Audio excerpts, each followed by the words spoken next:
So this diagram here without the pictures is what we call a heating curve. So we've got temperature, we usually do it in degrees Celsius, and versus amount of heat added. So as you add more heat, the temperature overall goes up. But it's not a curve or a straight line, it's a series of steps. So first, starting below the freezing point, here we're looking at water. You have ice, and as you heat up the ice, the temperature will increase until it gets to the melting point. And then the temperature will remain the same until all the ice has melted. Once all the ice is melted, then the temperature of the water will increase as you add heat to it until you get to the boiling point. The water begins to boil, temperature is 100 degrees Celsius. It's just going to keep on boiling until all of it has boiled away, and then the steam can increase in temperature. Any questions? You should be, yeah. Mm-hmm. What is the state of water? So that's a good question. In the horizontal lines, what is the state? So in this horizontal line, we have both the solid and the liquid state present because it's in the process of melting. So, you know, here I've got my lemonade and it's got ice and water, right? So it's in the process of melting. It's going to be roughly 0 degrees Celsius. This other line up here is where you have water boiling, and so you have the gas and the liquid states present. So on the horizontal lines, you have two states present. On the slanted lines, you only have a single state. So this is solid and liquid and gas. Okay? So you can figure out by doing calculations, well, if I had a block of ice at minus 25 degrees and it weighed a kilogram, how much energy would I have to put into it to get it all converted into steam at 110 degrees Celsius? You can calculate that. But it's a series of calculations. You have a calculation for each line. Okay, so we have a slanted line here. That's going to use the specific heat capacity of solid water, right?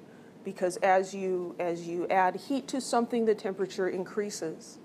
You get to the flat part, and you're going to use a heat of vaporization or a heat of fusion to calculate how much energy is needed to convert that from one state to another. So that's a separate calculation. And then you use this line. You're going to use the specific heat capacity of liquid water to figure out how much energy to take water from 0 degrees to 100 degrees. That relates back to chapter 6. Remember the calorimetry? And then once it gets to the boiling point, you use the heat of vaporization to figure out how much energy is needed to convert all of that into a gas. And then if you want to go above that, you'd use the the specific heat capacity of steam, water in the gas state. And so you'd calculate for each of these transitions separately and add them together, and that gives you the overall energy change. Any questions? The big idea is very important to grasp. The big idea should not be difficult. It does get a little tricky and tedious doing all the individual steps. And so if you don't have the big idea in your mind, you're going to get lost in there, and I don't want you to get lost. So we're going to do a problem here. Calculate the amount of heat needed to take 1 mole of ice at minus 25 degrees Celsius to steam at 125 degrees Celsius. And we need some constants to do this. You do not have to memorize these. If I gave you a question like this on an exam, they would be provided somewhere on the exam. So here we have the specific heat capacity of steam, of water, and of ice, the gas, the liquid, and the solid. We have the heat of vaporization, which is that transition from liquid to gas, and we have the heat of fusion, going from a solid to a liquid. It can be helpful to actually just sketch out a heating curve so that you can keep track of what's going on. So I'm just going to make a really tiny one up here. So here we have temperature, and here we have heat, or energy being added. And so what's going to happen is we're starting at minus 25. And so we heat it up, and it's going to go up to 0. And then it's going to start melting, right? And then once we've melted it, it'll go up again until we get to 100, and it'll start boiling, and then it'll go up again, and we ultimately want to go up to 125. It doesn't need to be to scale or anything, just an idea. And so we've got how many line segments? 5. 1, 2, 3, 4, 5. So we're going to calculate the energy for each line segment and add them together. Does that sound fun? Just what you want to do on a Friday afternoon. Or a Monday afternoon, because today is Monday. Of all the things I've lost, I miss my mind the most. You thought it was Friday too?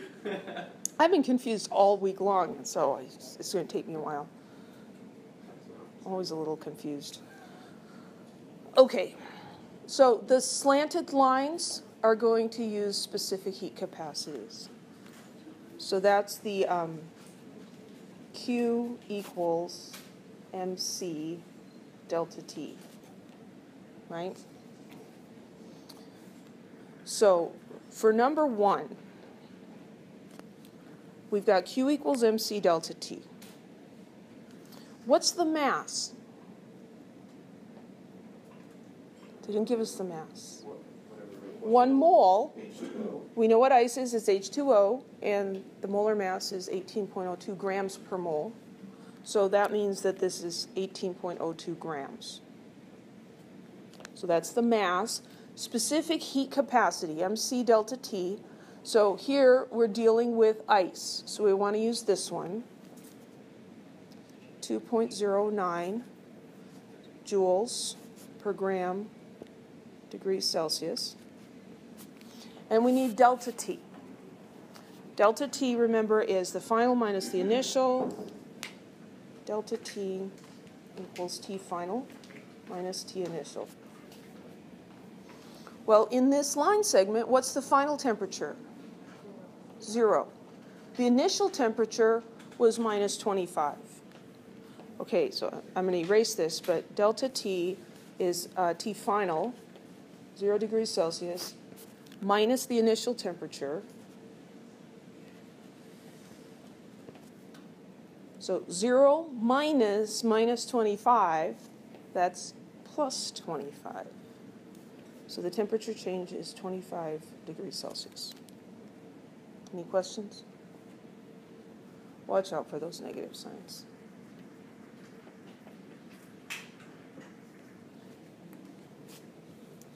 Okay, so let's just calculate that real quick. 18.02 times 2.09 times 25.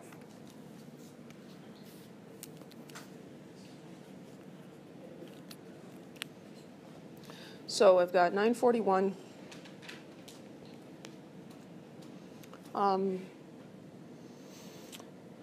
Looks like we would have probably 2 sig figs on that from the temperature. 941.5. I'm just going to keep a couple extras, and that would be joules, because the grams cancel and the degrees Celsius cancel. Yes? So will the mass stay the same? The mass will stay the same. Yeah. In focus, if this is all happening close. Well, as it melts, it's not going to change its mass. And as it boils, what's left in whatever it's boiling in, the liquid is going to change in mass, but you still have the same number of particles. Okay. So, if you had it on a scale, it would seem to change in mass, but it's not actually. Okay. Just that it's hard to weigh gases. Good question. Okay, so for step number 2, there we're going to use the heat of fusion as a conversion factor. We don't really have an equation for this part. We have an amount. We have 1 mole of water, and we know that it requires 6.02 kilojoules per mole to melt. And so that's going to require 6.02 kilojoules of energy. You okay with that? You know, it's like, that looks too easy. No, that's what it is. 3. Now we got difficult again. Not really difficult. But. So here we're going to use Q equals MC delta T because we've got a change in temperature thing going on here. If you try to do segment 2 using Q equals MC delta T, you're going to end up with a delta T of 0. You're going to end up with a heat change of 0, and that should be a warning that, hey, that wasn't the right thing to do there. So here the mass is still the same, 18.02 grams. Now I'm going to use the specific heat capacity of liquid water, 4.18 joules per gram degree Celsius. And the temperature change here is the final temperature, which is 100, minus the initial. I don't want to use the ultimate final temperature of 125. It's just for this segment. It's going up to 100. 100 minus 0 is 100. So this is 100 degrees Celsius. So now I've got 18.02 times 4.18 times 100. 7.532. And that would be 3 sig figs also. So 0.4. And the unit on that one is joules. It's important to keep these units straight. This is kilojoules and this is joules. And we'll have to take that into account when we add these up. So step 4 is the boiling of the water. So then we're going to use the heat of vaporization. So 1 mole of water times 40.7 kilojoules per mole is going to be 40.7 kilojoules. And then step 5 is MC delta T again, 18.02 grams, times, this time we're using the specific heat capacity of steam, 2.01 joules per gram degrees Celsius.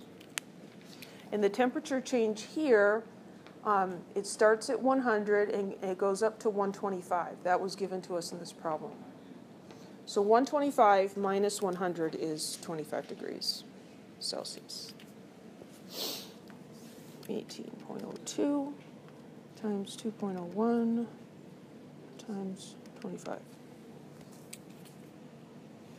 905.5 joules.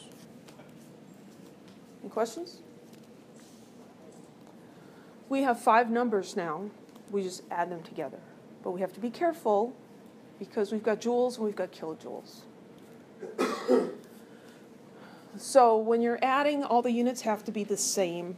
So you can convert to joules or you can convert to kilojoules. We can kind of guess that if we convert it to joules, we're going to get some big numbers because here we've got 40 and here we've got 6 kilojoules. So I'm going to convert all of these to kilojoules before I add them. So this is 0.9415 kilojoules. And this would be 7.5324 kilojoules. And this one down here is going to be 0.9055 kilojoules. So 0.9415 plus 6.02 plus 7.5324 plus 40.7 plus 0.9055 equals. So I'm getting 56.0994. Anybody else get that? Anybody else do the calculation with me? You're behind. Is it a total? Yeah, so I've added, what I'm doing here is I'm adding, let me highlight those for you. I'm adding this one, and this one, and this one, and this one, and that one. On an exam, I would encourage you to actually write them all down. I don't have space on the paper.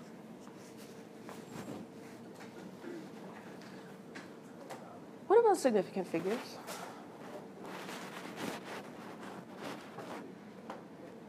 We're adding here. So we need to look at decimal places. You could stack them all up. That works. But this one in kilojoules only has one decimal place. This one has two, and the rest of these all have more than one. So this is the one that's going to limit, and so I should have one decimal place. It should be here, and so my best answer would be 56.1 kilojoules of energy. Any questions?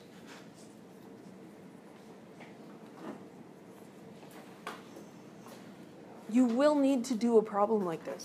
You will. So you should practice it. Okay?